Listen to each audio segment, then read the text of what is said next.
Well, Steve, first, just want to say thanks so much for being on the show. Yeah, thanks for having me. Really looking forward to it. I really wanted to talk to you, and here's why. Um, I feel like I have a propensity to shy away from hard things. And as I've gotten older, I've realized that it is a value that I have. We interviewed Dan Pink actually, and we were talking about regret. And some of the things I've regretted most are not putting my all into things, despite unlikely outcomes and challenges. So that was the main purpose. And I just wanted to ask you, what is important about doing hard things? So I think actually you kind of nailed a large part of it, which is when we take on challenges, we almost have to shed this facade that we carry around, and we are almost exposed. And because of that, it makes us feel incredibly vulnerable. And because of that, our brain often defaults to that protect mechanism, which could be physical protection, but more often than not, it's psychological protection of saying, oh, I don't want my ego hurt. Oh, I don't want to fail at this thing that I've really tried hard to succeed at. And because of that, that's often where the growth comes from. Because we've let go of everything else. We have to do this really difficult thing and like figure out how to navigate it. And the one thing that I'd say is that we often think that the growth comes from doing the difficult thing and then succeeding. But I actually think it comes from just doing the difficult thing, putting yourself out there, and then just trying to figure it out. And even if you don't succeed, even if you quote unquote fail, you'll still find that there's so much growth that comes and learning that comes from that moment that you start to see that the value is actually and like putting yourself in difficult moments and then seeing, how do I figure this one out? How do I navigate through it? I've been thinking about this a lot and didn't even intend to ask it on this interview, but now I can't avoid it, which is despite a fear of failure and doing hard things, I've taken a pretty odd path throughout my life, and I think a lot of people do. And I do it for the sake of growth, knowing that there's value on the opposite side. The older I get, though, sometimes I wonder, what is that value? Like, I know this is a very meta question, but what do you view the purpose of growth through difficult things even is, right? Is it monetarily? Is it just for knowing yourself better? Why do we even honestly need to grow? Why can't we just survive and get through it and get to the end? I think it's the human problem and the human condition. Because if you look at every aspect of our life, from both the physical and psychological standpoint, it essentially follows this pattern of we need to experience some sort of stress and then adapt to it, and then grow from it. Now, not everything does, but if you look at athletically, why do people try and get faster or stronger muscles or what have you? Sure, maybe it's to compete in a sport, but often it's that natural progress where you see, okay, I'm getting better at this. Same thing when we look at hobbies and pursuits. If you look at musical pursuits, not everyone's going to make a lot of money off of being a musician, but people still pursue it. Why? It provides this natural outlet where it's like, oh, I'm going to struggle with this thing for a while, but I'm going to progress and get better. And to me, even if you look at some of the broader psychological theories, for instance, self-determination theory, what's one of the key, pieces of that? Competence. What is competence? Making progress, seeing that you can grow in something, feeling like you can get better. And I think it's almost like we're kind of biologically wired for this because we have all these reward mechanisms or all these hormonal outputs that occur in these moments that essentially say, oh yeah, like growth is good. Getting better at something is good. Like feeling like you're stagnating does not often feel that good. Now, am I saying like we need to grow in everything? No. I think it was the neuroendocrinologist Robert Sapolsky who put this really well. He said, we need to feel like, and I'm paraphrasing, but we need to feel like we are growing and achieving in something. And for some, that might be in the workplace, and others that might be, hey, I am the best player on the company softball team. Right. And that's okay. Wow. You know, I really like what you said, and I'm glad we went there. Here's why. It's if we think of it as potentially unavoidable, then we don't necessarily have to question the reason or the rationale behind it. And I don't know if everybody questions it. I tend to think like 5 levels beyond often what is necessary. But you know, why question it if you're going to do it anyways? Meaning, I know for a fact most people are not content just being day in and day out. They'll do that for a while, and then you watch people add complexity, even if they can't answer why. And I think it's what you're saying. It's something internal, physiological, rooted in being human. The reason we're top of the food chain, we can't help but to want to progress. Exactly. And you know, perhaps the best place you see this is after people retire. Because you would think like, okay, I've made my money, I have my nest egg, like I'm set for the next whatever, you know, years. And often people think like, oh, I'm going to go, you know, go on a beach and just relax for the next 15, 20 years. But they don't, right? They pick up hobbies or other pursuits or have something else that they feel like they're kind of contributing or making progress towards. And often if you don't, you get kind of restless to a degree. And I think this, again, it's something about being human. And I don't know the sciences or the psychology as well, but just think of it is the ability to explore was central for being a human out on the savannah, right? We had to survive. And part of that was exploring for food, exploring for resources, exploring for whatever. If you look at fast forward into, you know, our history, there's a reason we crossed the Atlantic Ocean to find, you know, North America. It's this, and there's a reason we went westward as Americans. Like there's this deep, almost like need for progress or exploration that is just kind of ingrained in us. And I'm not saying again that it needs to be in every aspect of your life. It's very good to be able to sit and be content with certain things. But I think it's almost like we have to satisfy this itch we have. And it's better that you are being intentional on, okay, how am I satisfying this itch? Versus just saying, okay, I'm going to leave it up to everything and just like let my mind or body kind of satisfy this itch or pull me in these directions, which may not be something that you want to do.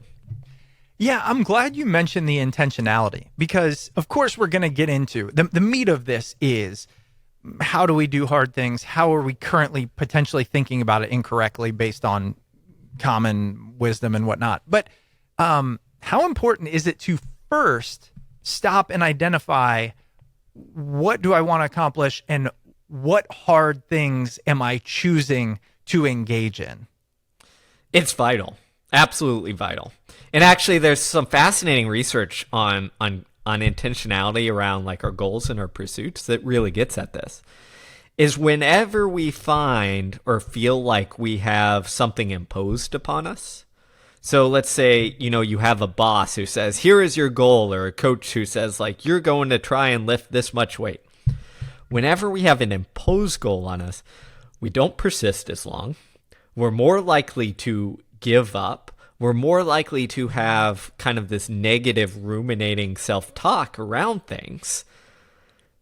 When we feel like instead of having it imposed, when we're intentional and it feels authentic and aligning with ourself, then all of those things are the opposite. We persist longer. We're able to handle it better. We're able to cope with the difficulties that come with it. All good things. So to me, like that intentionality is so important. And to get to that intentionality, often what we need is the self-awareness to do the work to say, okay, what is it we really want to pursue? What is it we really want to go after? And any parent of a teenager can tell you this, right? Or a younger person, is if you try and impose like, hey, you're going to be the best soccer player or the best violinist ever, it backfires most of the time. Sure, every once in a while it might work, but like it backfires because it's not their dream, it's not their goal. They're not choosing it. You're forcing it upon them. And eventually things that are forced upon us, like when the going gets tough, we kind of give up on them because it doesn't have that underlying meat or driver to propel us through the really challenging moments. Yeah. One of the things because I value this, but I find it difficult, one of the reasons is, how do you narrow down the things or the hard things you are going to choose to do, right? And a little context. A lot of people that listen to this show, if you're listening, you likely have various interests. You're probably a generalist, and you also believe in human growth and development. The challenge with that is hard things require time, effort, engagement, a lot of energy. Myself included, I wish I could just only want to do one thing, because then I could dedicate myself to it, where when I fracture these interests, I'm reticent to dedicate enough effort to do them in a hard way, because then I'm sacrificing something else. What are your thoughts on that? I'm the exact same way. So, so I struggle with this all the time. My solution, and I think it's also what the research says, if you look at it, is two different things. First, if you're that generalist, have something relatively hard. It doesn't have to be incredibly demanding, but something relatively hard in your life that you can do consistently on a weekly basis, at least. Meaning, for me, I'm a lifelong runner. I'm not competing anymore, but I still make sure I run. And then once or twice a week, I still make sure that run isn't just a jog, but I'm going to go push myself a little bit. Maybe not to the well, but just something that reminds me of like, oh yeah, I want to quit. Like, this really sucks, and I got to navigate through this. And that's my small, hard thing to just, again, almost prime the brain to remember what it's like to struggle. And then on the bigger thing, what I look at it is, it's almost like seasonality of my life. Is I'm a journalist, I'm going to explore a lot of different things, but at different seasons of my life, something is going to take precedence and something is going to be emphasized. And if I can do that, it allows me to maybe dive deep into the thing and struggle with it. So for instance, when I'm in book writing mode, I know that is the main thing. And I often have, again, 10 other projects. But because it's the main thing I really want to struggle with, then in book writing mode, every morning from, let's say, 8 to 11 a.m., those 3 hours are dedicated to that writing and struggling with it no matter what, during my weekdays. Because, I need to have that. The rest of the afternoon, I will save for all the other projects that I want to think about and whatever, but I need to have that moment. And the last thing I'd say on this topic is, to me, it's copy the kindergartners or the first graders. If you have young kids or you've ever worked with young kids, what you often see is they dabble a whole heck of a lot until they find something that is interesting.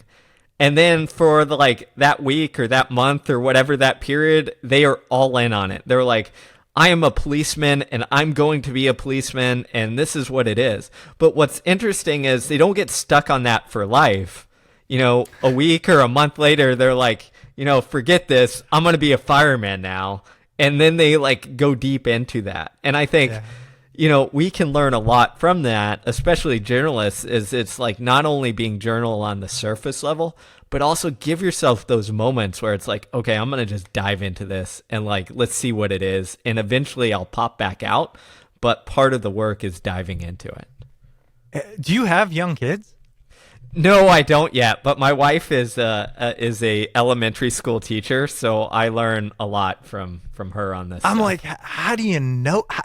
I'm like, you must. How do you know? It's just crazy because I've got a 7-year-old and a 4-year-old. My 7-year-old, as of 2 weeks ago, got into Pokemon Go. He's loved Pokemon for a while, but Pokemon Go.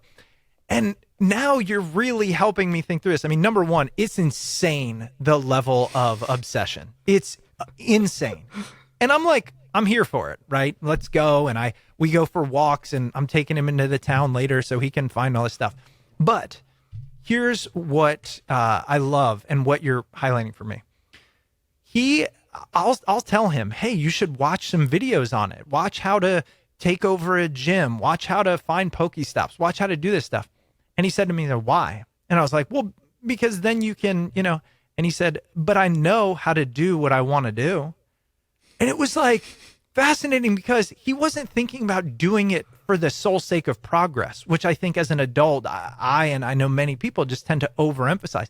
He was doing it for the sake of enjoyment. And through that enjoyment, he'll learn to the level in which he wants and choose, is this the thing or not? Now, hopefully it's not, because he can't be a professional Pokemon Goer, I don't think. But still, it gets back to what you were talking about is, are the goals internal? Is the rationale yours or someone else's will determine the way in which you approach that thing? Yeah, I love that story, and it's spot on. And I think that is often, especially with young kids, but also for ourselves, as we get so wrong, is that if you're gonna pursue something to a large depth, to a great degree, the driver it has to be that internal. It has to come from within. It has to be like your son. Like, no, why would I look at how to do that? I'm just, pursuing this because it's interesting to me. Yeah. Like that has to be it. So to me, it's whether you're a parent, whether you're a boss, a leader, a coach, whatever have you, is how do you create the environment where you're allowing that to develop and allowing that to happen?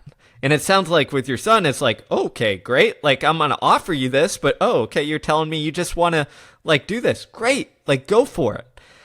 So often, instead, we see that, my kid is interested in Pokemon Go, or my athlete or my worker is really good at this. And then we start, pushing, pressing, pushing them all the way up. And what happens is that often backfires because it takes away that joy and that interest that initially created that spark. Mm-hmm. And I think that does such a disservice. And instead we need to be like, okay, how do we support this? Hopefully this isn't the thing they do for the rest of their life if it's something like Pokemon Go. But in this case, what is it doing? It's teaching them how to figure out that interest, pursue something, get a little obsessed with something for a while. And you hope that, in his later years, well, he's got those skills. He understands what it means to be passionate and interested about that. Mm-hmm. And when the time comes, he'll apply that to something that, we might consider more productive. Yeah. And don't get me wrong. It doesn't come easy. I love sports. So I'm like, do you want to do that? Or do you want to go play baseball? He's like, I want to do this. I'm like, okay, well, can we do baseball first? No, but I have heard one thing that's always stuck with me about parenting, and we'll move on, but is, when your child comes into the world, they are, a tree, let's call it a seed. It's planted. It's going to grow into the tree it was planted to be. You're not going to turn a pine tree into an oak or whatever, right? So your job is to just make sure that the environment that they're growing in will help them be the biggest, best tree that they are. And it's hard, right? It's hard. But I think when we try to do anything but that, we're doing it for the sake of ourselves as a parent, not for the sake of the child. That's my stance, and I try to remember it. I love that analogy. And maybe to back that up, again, for, a decade, I coached high school and college sports, track and field. So I got to see the other side of it. And the parents who kind of supported versus the parents who maybe tried to turn that pine tree into an oak. Yeah. And there's, the outcomes were very clear. You could see the kid who, regardless of how good they were at the sport, like enjoyed it, got something out of it, versus the kid who felt like, they were being pushed or were only doing this because they were satisfying mom and dad's like athletic urge or need. And those situations often didn't end up very well. So to me, again, it's that analogy. It's like, how do you create that environment to support that growth, to grow into whatever the biggest tree, it ends up being. And if you do that, you're in a good spot, and your kid's in a great spot as well. I'm with you. All right. So now what I want to transition to is what initially drew me to your book. And we get, this is not to come off in any certain way, but we get, call it 15 emails a day on, hey, interview this author. And what I like to do is there's a couple of things that I'll run through, but one is something like this: do hard things, right? Grit, determination, all that. The obstacle is the way. Ryan Holiday. I wonder, why would somebody write about it? It's been written a million times. So I like to know what's the difference. And so I want to start there with you. Your stance is that the way we approach this idea of toughness, grit, and mental toughness isn't quite right. Tell us what you think we're currently getting wrong about toughness in the common lexicon. Yeah, so what we tend to do is we tend to think of grit, toughness, resilience, all of these things as almost being this kind of this quality that is almost like the stoic quality of putting your head down, grinding through things. It's that grind mentality, ignore everything around us, like forget your emotions, what your feelings, the doubts, ignore them, and just push through. And what the research shows, what top performers across domains show, is that can work in a very narrow, field. But what often happens is that backfires, because it sets us up for, again, this environment where it's like, okay, I've just got to push through. Or as a leader, as a coach, as a parent, I've just got to teach these kids to do really difficult things and put their head down and just grind through it. And I'm going to be kind of this disciplinarian hard ass to do so. And again, that tends to backfire. And the research is actually pretty clear. It's fascinating, especially, I know we talked a lot about parenting, but parenting and coaching and leading, is that those styles often lead to lower levels of discipline. It leads to less perseverance. It leads to people who give up more frequently, and then also don't handle loss or failure as well as all. Well, how can that be the case? Well, it's essentially, the analogy I like to use is that method of just push through, grind through, etc., is essentially using fear as the motivator, and then it's essentially giving you a hammer and saying this hammer works for everything. And instead, what I'm saying, you know what? There might be times when you need to put your head down. But that is a very narrow view, and we have all these other tools that we can utilize. And often these other tools are way more appropriate. So instead, let's give people the skill set so that they can pick the appropriate tool for the challenge that they are facing. And often that tool is the opposite of the push, grind through. Sometimes it's letting go. Sometimes it's creating space so that you can navigate the decision, right? So if we do that, people are going to be in a better place to handle the challenges that they face in their life. That makes a lot of sense. I want to get into the tools and things like that. One thing I want to clarify is that, this idea of perseverance without context, the only tool we often have is head down. And perhaps that is what we have gotten wrong. We have espoused the idea of doing hard things and toughness and grit and all of that. But in today's society of, easy bake oven type thing, we hear the headline and then all we know how to do is, wow, this feels hard, so I must be doing what they're telling me to do. I'm going to keep going and keep having it feel hard. And the result of that is what? What does the research show you when most people are pushing and just think this is the way to go through, is it that kind of failure and lack of perseverance that ends up happening? Yeah. So what happens often is a couple different things. First, we often fail because that method doesn't always work very well. And what happens is when we push, persevere, etc., is we miss the signals that it might actually be better to quit in this situation. So the example I like to give here, and I was talking to a couple world-class climbers who climb things like Mount Everest, is one said, Steve, the hard decision for us isn't pushing to the summit when we see it there. Because we spent months and maybe years training to get to the summit, and you're within a couple hundred meters and you can see it and the goal is right there. The hard choice is to say, hey, can I make it to the summit and then all the way back down? Which often means I need to have the self-awareness to quit, to not persevere, because that allows me to stay alive and meet more of my goals versus like just getting to the summit and then potentially not having the energy to do so. So the hard decision is having that self-awareness in that moment.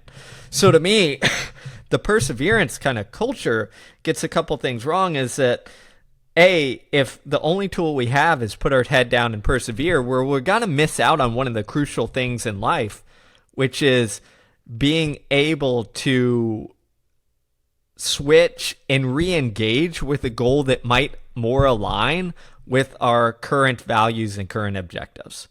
Often what you see is people stay too long in this persevere stage and they grit it out instead of like knowing when to quit. And you see this in the workplace all the time. Like people suffer for years on a job that doesn't align with what they want or need out of a job, but they stick with it because that's the hard thing to do. Instead of saying like, hey, maybe I can find something over here where I'm able to thrive in that better aligns with my talents and my abilities and my psychological and physical needs. And if I do that, I'm going to be in a much better place. Okay. So I love it. And now I'm confused. And here's why. If I know, okay, doing the hard things, pushing through, right? The struggle leads to the growth. I know all these things. Then how can I, in the middle of the struggle, know when it's time to quit? Because then it feels like, yet again, here you go, not being willing to do the hard thing. And so now I'm stuck, right? And by the way, I asked this because I think we are dealing with this on a societal, global level, so much competing information that we don't know what to do. Yeah, and that's why I wrote this book, because it really is about the nuance. And this decision is nuanced. So what do you need to do? You have to develop the skills that give you the ability to have the self-awareness to know when to persist and when to quit. What are those skills? It is not ignoring everything like we often do in the kind of persevere push. It is learning to read your feelings and emotions so that you can understand the signals that are coming. And the way I like to look at it again is being able to distinguish what is real, maybe a real threat, versus what is just fake in your body trying to protect you, right? So I'll use the simple example in running. If I go out and I run and I run something really hard, initially that alarm is going to go off in my head and it's going to say, hey, Steve, this really hurts. Quit, quit, quit. Well, that's fake because I know I can go more. Like I know I can keep going. But if all of a sudden, let's say my quad or hamstring starts to hurt, that's a real signal, because often that means like, hey, I'm about to strain this muscle, and that would lead to actual physical damage. And I'm much better just calling it quits and then coming back, in a couple days when this is healed versus total catastrophe of, pulling the muscle, what have you. We need to be able to separate and distinguish that nuance with whatever we're facing. And what research shows is the best performers, and they've looked at, again, from athletes to stockbrokers, actually, to military professionals and special forces, is they have this almost nuanced ability to separate the signals coming into their body, their feelings, their emotions, all of those internal signals, and read them so that they understand what's appropriate or not. I love that. I need to know more. I need to know how to do it, right? Because I think asking people to evaluate their emotions and really understand what are they telling me is like a superpower, right? So how do I use as an example, let's say you want to be a content creator or you want to be a thought leader, but you don't love public speaking, right? Let's just use that as an example because so many people really get super nervous about it. You're walking up to that stage. It's your first talk. There's 1,000 people. You're going to have somewhere between anxiety and full-blown panic or something, right? How do you know this is in service of the thing I want? This is a positive emotion, even though it feels really scary, or this is that pulled hamstring, time for me to bow out? Yeah, so that's really difficult. And the way I'd answer that is it starts well before you walk out on that stage, which is, and this is where doing hard things come into play, is to understand our internal world, we have to spend time there and sit with it. So I'll give you the example going back to kids, and you'll probably know this, is when a kid is, 4 or 5 years old and they throw a tantrum and you ask, hey, what's wrong with, like, what's the problem? They have a very limited vocabulary to tell you what the problem is. Every answer might be, I'm sad. Right? Well, as an adult, we might say, instead of I'm sad, we might say, oh, I'm frustrated or lonely or feel jealous or feel unwanted or whatever have you. There's more nuance there for the same emotion that we're experiencing.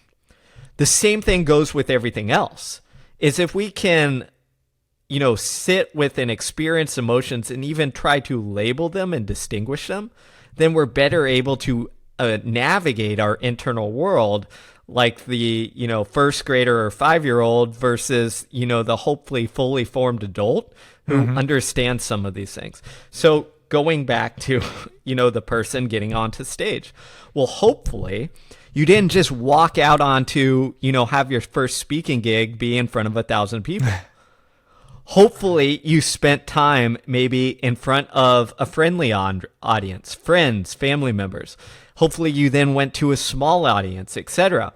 And you're going to feel and experience different emotions, and you understand, hopefully, the nuance behind, oh, this is just my ego talking because it's afraid a little bit that I'm going to get out on stage and like mess up and be embarrassed. And that's why I feel this anxiety.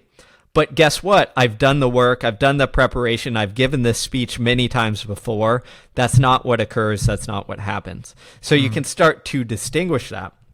The second thing that I think is really helpful is it's not just understanding your emotions that helps you do this thing. In the moment, as you're walking up on that stage, is stress tends to narrow us. It tends to focus us on the threat itself. So when you're about to head on that stage, all our mind is thinking about is the threat of speaking in front of this audience. It can't feel anything else. It can't see anything else. So what happens is in those moments, we have to give it perspective. We have to essentially zoom out.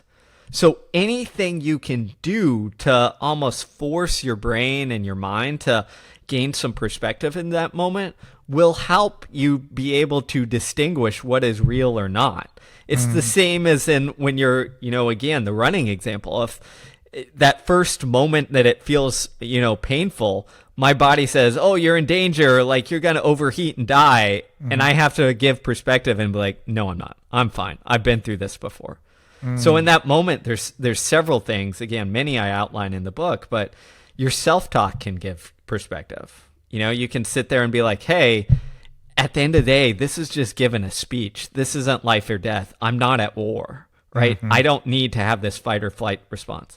There's different, like almost physiological tricks you can use.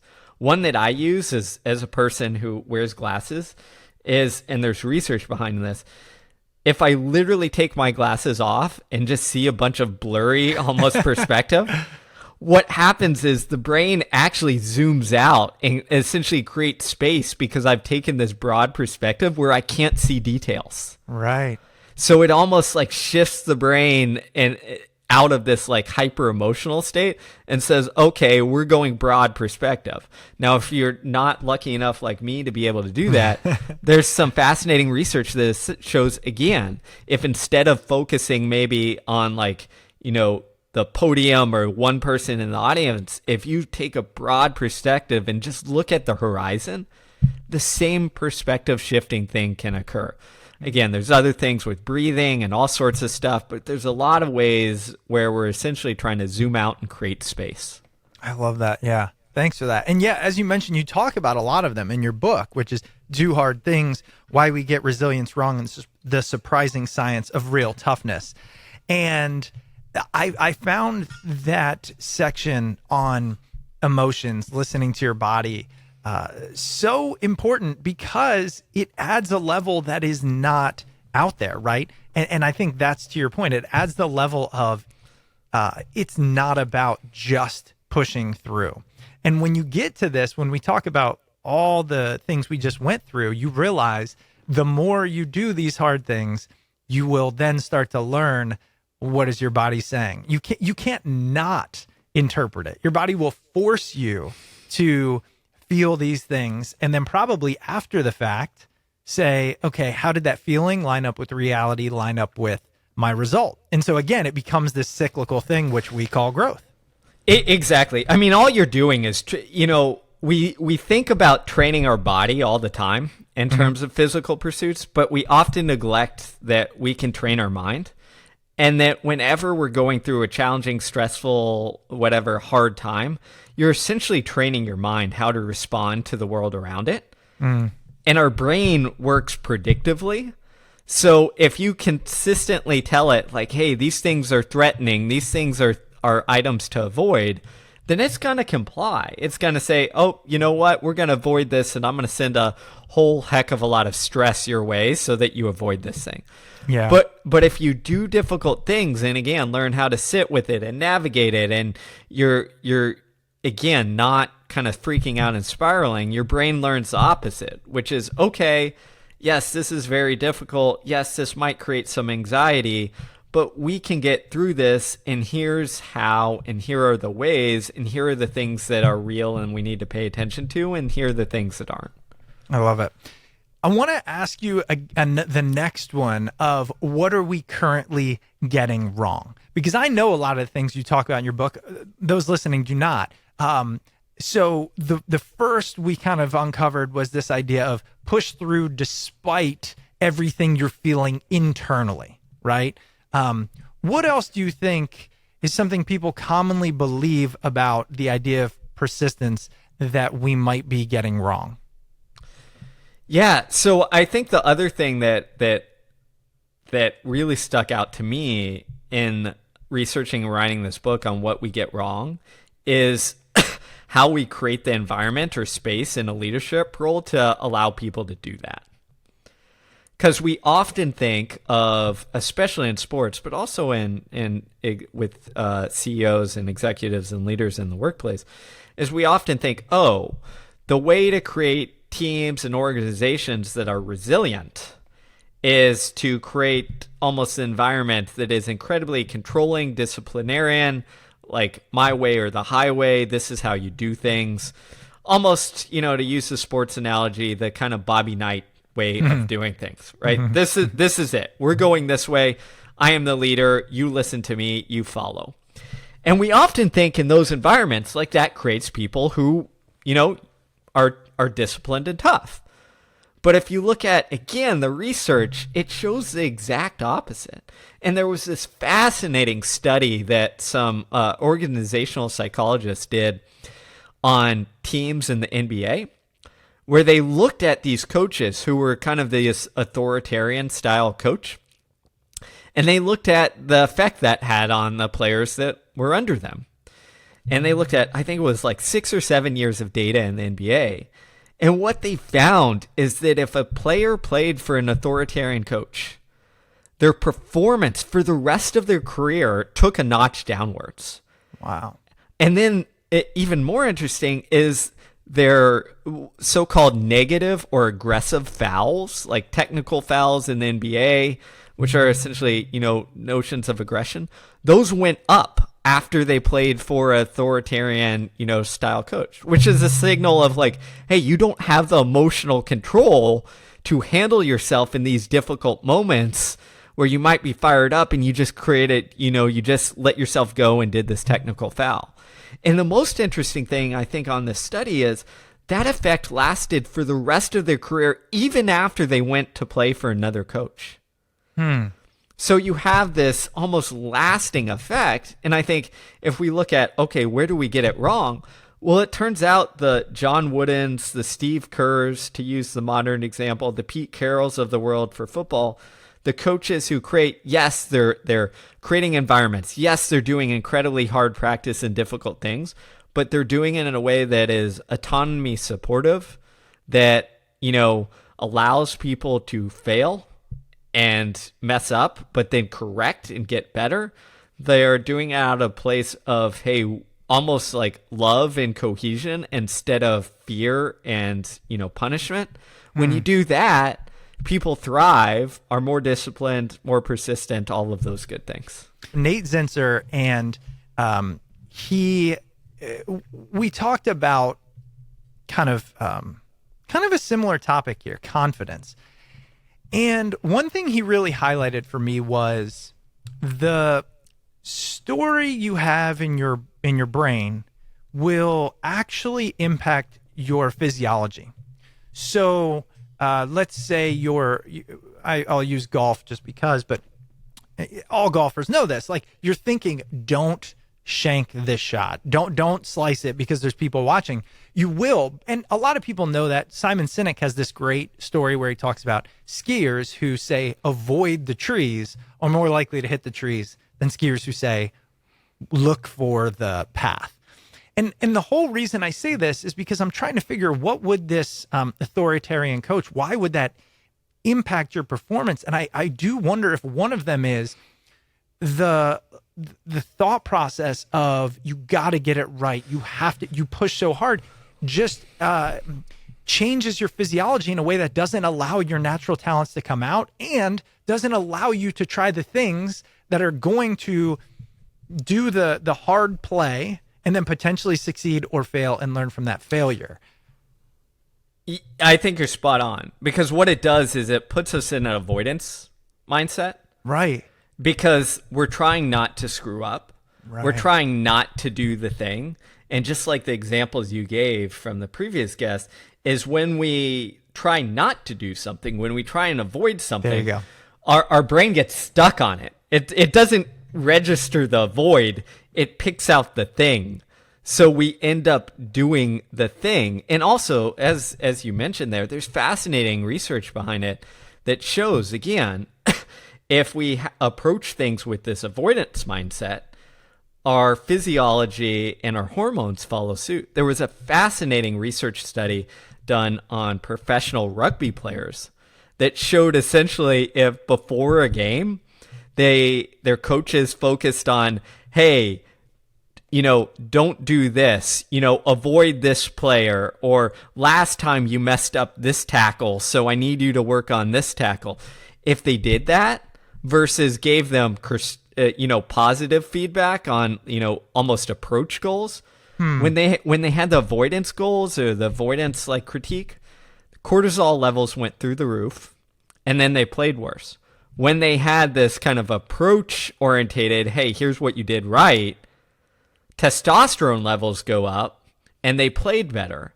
So it's different stress responses just based on the information we're giving. And I'm not saying, hey, never critique your athletes or never give constructive critiques in the workplace, but the timing of it matters a lot. If you're doing it right before they're about to go, step on stage or step up to the batter's box, well, that negative thought is going to take over. That avoidance mindset is going to take over and put them in a bad spot. So if you're going to offer criticism or critiques, you got to do it well away from the actual event they're going to do. So we've talked about at depth, understanding the inner game, understanding emotions, what they're telling you. I think that's, from my perspective, it's the most foundational. You're the expert. So, well, let me ask you, is that the most foundational? Do you think that is like prerequisite number one, is understand internally what's going on?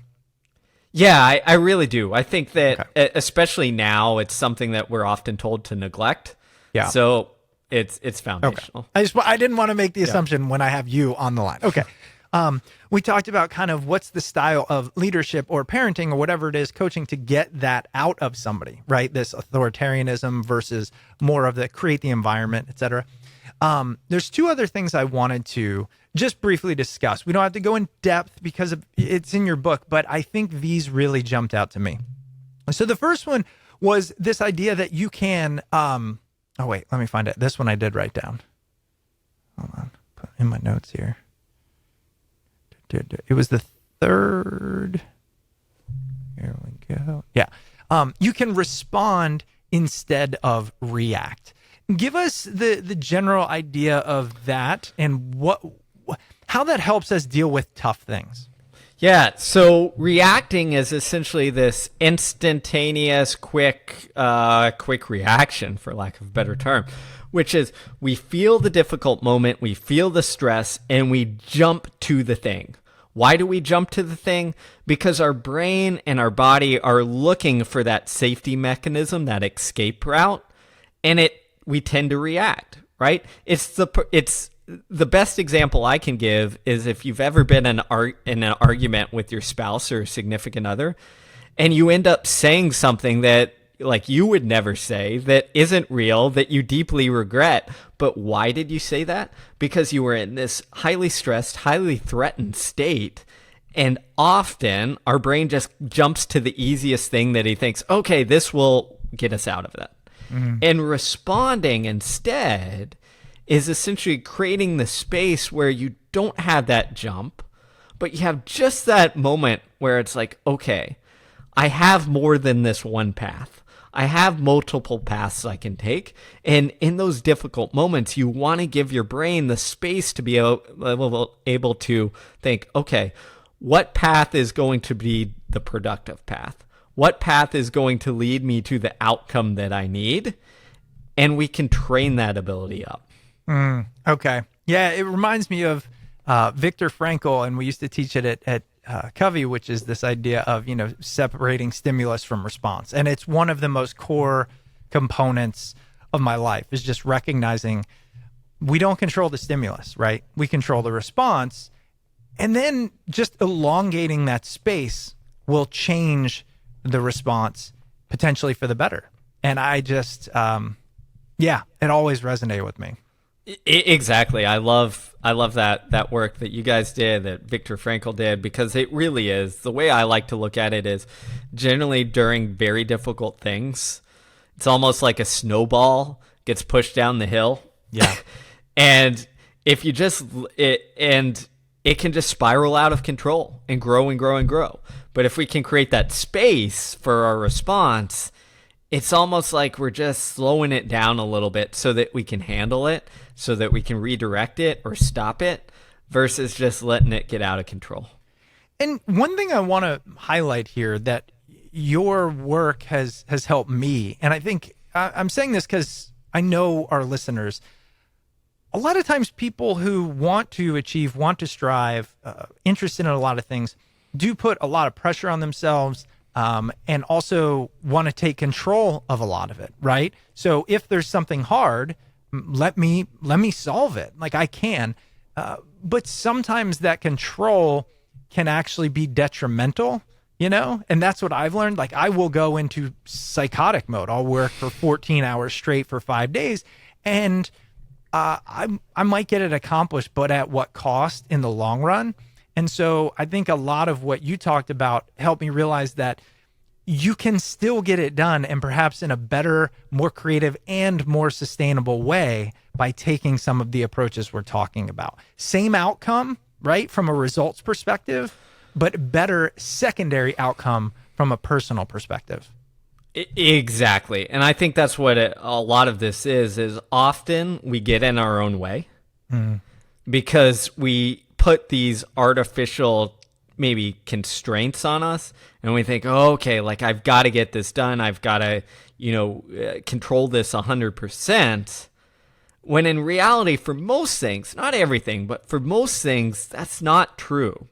That's this artificial constraint that increases the pressure and increases the stress around us.